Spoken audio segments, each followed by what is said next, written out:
It's always great to work with Martha and Ms. Williams.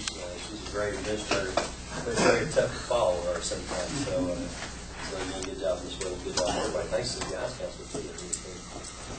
Just a little bit of background about the TEL survey that hasn't been shared so far is with the new principal effectiveness system, the TEL survey and the BOE survey, the two surveys are going to be used as part of our evaluation. So we are piloting, Mr. Meadows and I are piloting the principal's evaluation system. He'll be evaluating me based on that new system.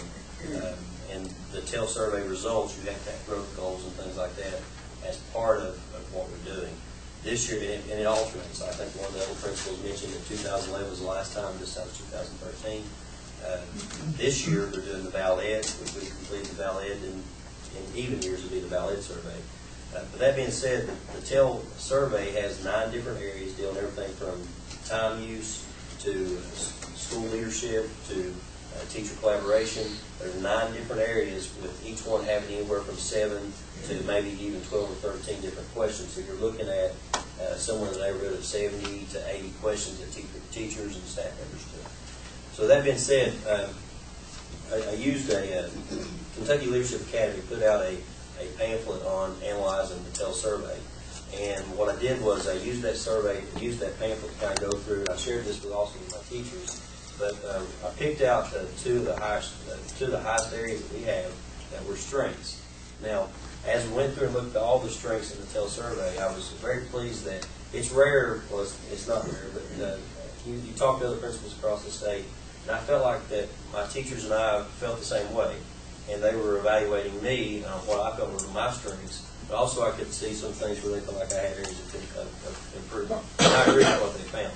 But the first thing was in 7.1F, that's the 7th section, question 1F, the school leadership facilitates using data to improve student learning.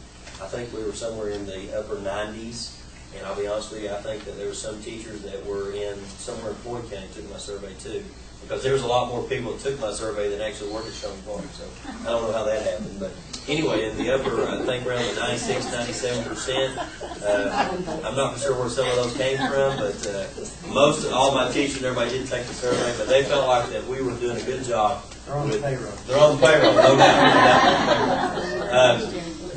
And what this relates back to, it correlates. There's 5 different strategies that the TEL for Kids, which is a nationwide organization that promotes improving schools, and one of the four strategies to say to get a high performing school is using multiple measures. So our teachers feel like that we really focus in on the 4th strategy, making sure we use multiple measures to improve student growth, including growth measures to improve accountability. One of the other strengths was our teachers felt like that we were using professional development and to improve and align instructional practices. We were taking data to choose what we were doing with our professional development. Those were 2 of the strengths. This correlates into providing a stable environment. So across the board, the teachers felt like that one of the things I do a good job in is providing a stable environment, providing structure, providing routines.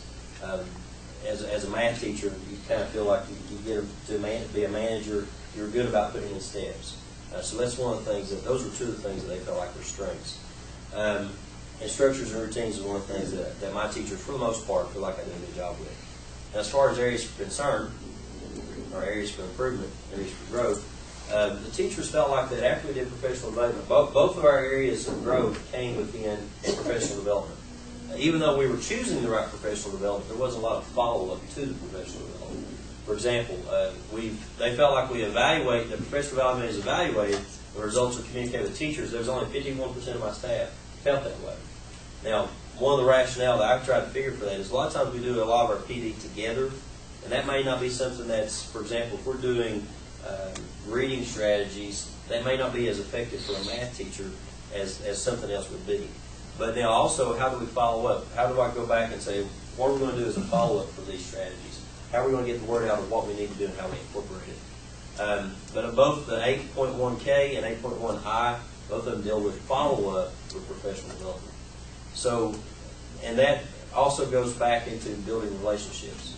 If there was a weak area, I think some of my teachers came across with it. I need to work more on trying to build relationships with my staff members. And so a lot of things I've done this year, I hope that I've built some strategies in to try to build those relationships. And put aside that reason of being too busy to actually try to build those relationships a little stronger. Specifically, in trying to be as laser-like as possible, when you find data, instead of trying to hit everything, I picked out 2 areas for both strategies that I've given to Mr. Meadows. After we do a school-wide professional development, in order to make it more effective, we want to do a plus delta next step system. In other words, what went well for professional development? What are some areas of concern? Well, what's our next steps in this professional development? Okay, who do we need? How do we need to improve this? Was it something that was good for all staff members? If it wasn't, then there's no need to do it again. We don't need to have the same. We don't need to have writing on demand every single year, which we don't. I'm just giving you an example. And then next steps. How do we incorporate that professional development? And again, that's looking at as a faculty as a whole. The second thing we also that's probably one of the things that I felt was a good strategy was a lot of times we send teachers out to professional developments and we hear nothing else from them. If we send a teacher out to learn about PLCs, that's something that all of our teachers can learn from. If we send teachers out to learn about response to intervention, it's something all of our teachers can learn from. Maybe reading strategies might be a weak area for the social studies, so if I send one teacher out, that teacher is going to come back to me and we'll have an exit interview. And we'll talk about who needs to hear about this. Do you need to present this in PLCs? Do you need to present this to your department, to your entire staff? Do we need to present it to the board? Do we need to present it to the site-based council? A good example of this was we had 2 teachers that were part of a full-day training on Read 180. We spent a lot of money on Read 180. The site-based council has voted to spend thousands of dollars on Read 180, so we should be held accountable to report back to our site-based council and say, look, these are the improvements that we've had with Read 180, and this is what we've learned with Read 180. And we're also going to share it in a department, but we also want to come back and let you know that, hey, your money is going, this is what we're being held accountable for that money. So the two main strategies deals with how do we follow for professional development, because that was our 2 lowest areas. My 2 lowest areas as a instructional leader was they were 51 and 52% in that area. Questions, comments?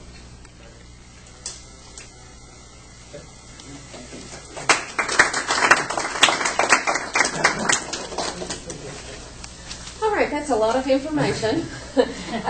So I'll just try to briefly go through a district summary with you, keeping in mind this survey was conducted in, I believe it was March of last year. So we have had a lot of school leadership changes. A lot of this data, in the data world, we call it dead data because the leadership has changed. So keeping that in mind as we move forward, there were still a lot of commonalities as I heard the schools share their data.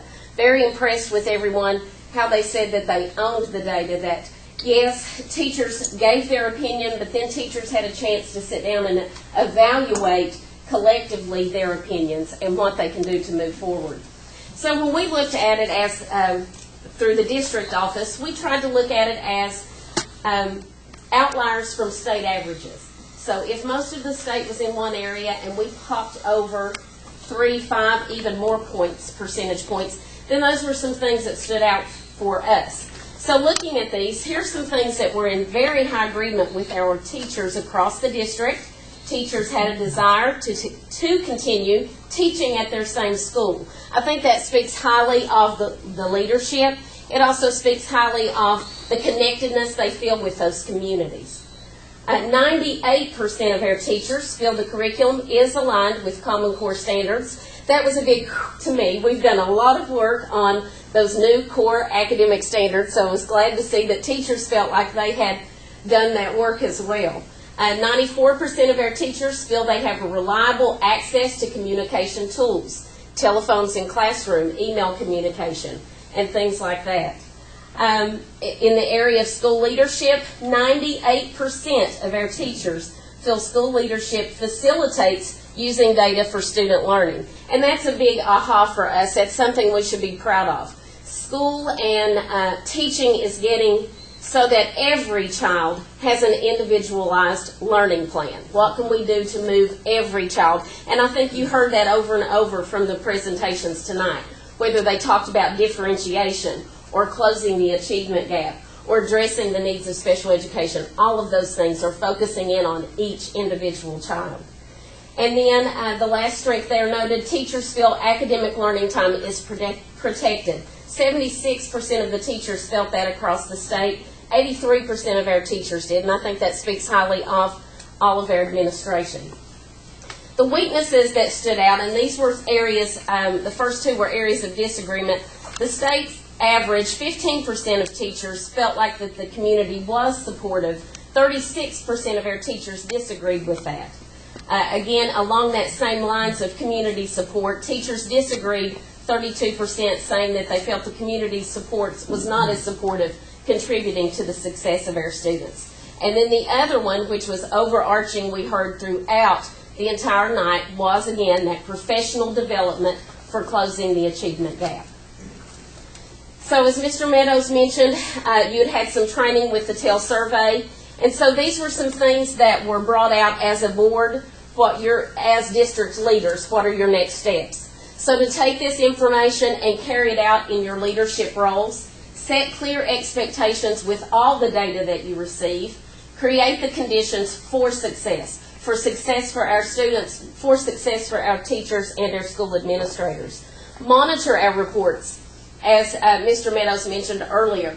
If the data shows a need, are we spending our money toward that need? Creating awareness of the district needs with the community. That will alleviate those weaknesses that were mentioned before. And then, of course, improving teaching and improving student learning. And again, that goes back to our professional development.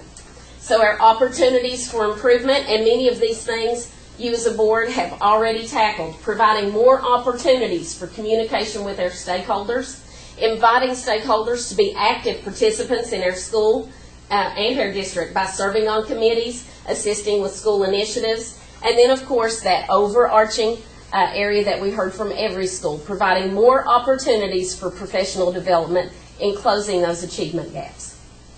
And that is it in a nutshell for everything else you heard this evening, unless you have questions. Good job.